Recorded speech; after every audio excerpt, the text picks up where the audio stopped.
Kepala Badan Narkotika Nasional Provinsi Jawa Timur, Brigadir Jenderal Polisi Agus Rohmat mengungkapkan, peredaran narkoba lintas negara melalui jalur udara yang masuk melalui bandara menjadi salah satu prioritas pengawasan.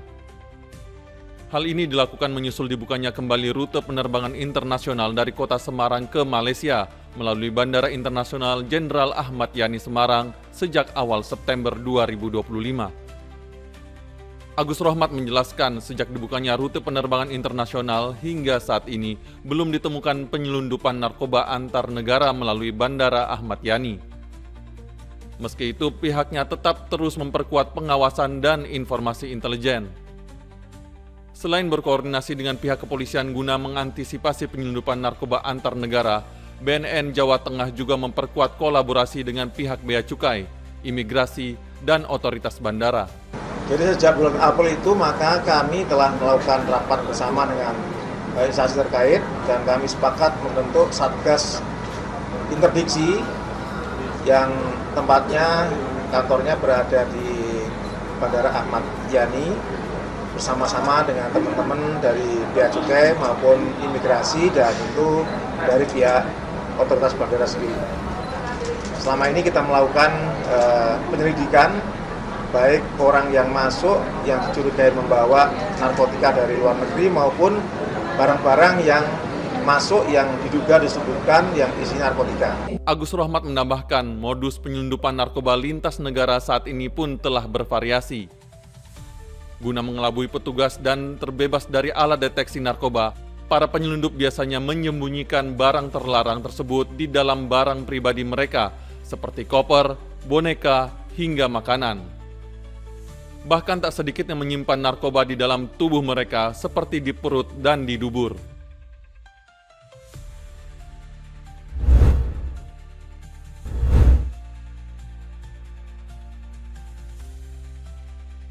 Pemerintah resmi meluncurkan 16 sekolah Garuda yang tersebar di berbagai titik di Indonesia. Salah satunya adalah SMA Negeri Unggulan MH Tamrin di kawasan Bambu Apus, Jakarta Timur. Kepala SMA MH Tamrin Sarjono menyebut pihaknya menargetkan 40% siswanya diterima perguruan tinggi luar negeri atau PTLN setelah menjadi sekolah Garuda.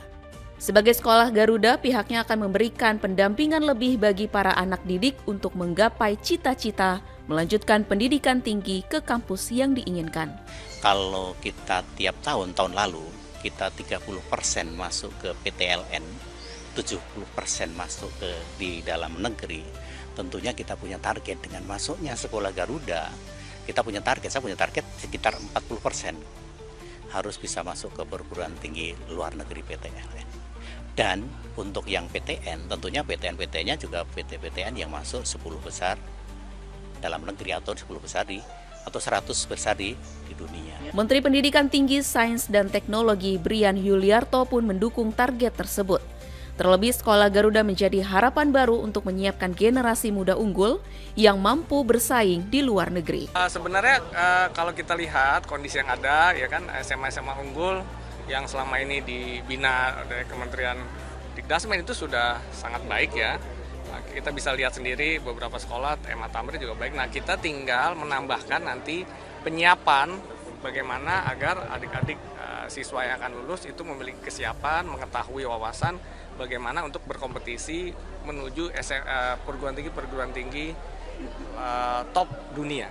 Begitu. Jadi lebih ke arah sana. Oke ya. Sekolah Garuda merupakan salah satu program prioritas Presiden Prabowo Subianto. Hingga tahun 2029, pemerintah telah menargetkan akan membina 80 sekolah biasa untuk menjadi sekolah Garuda.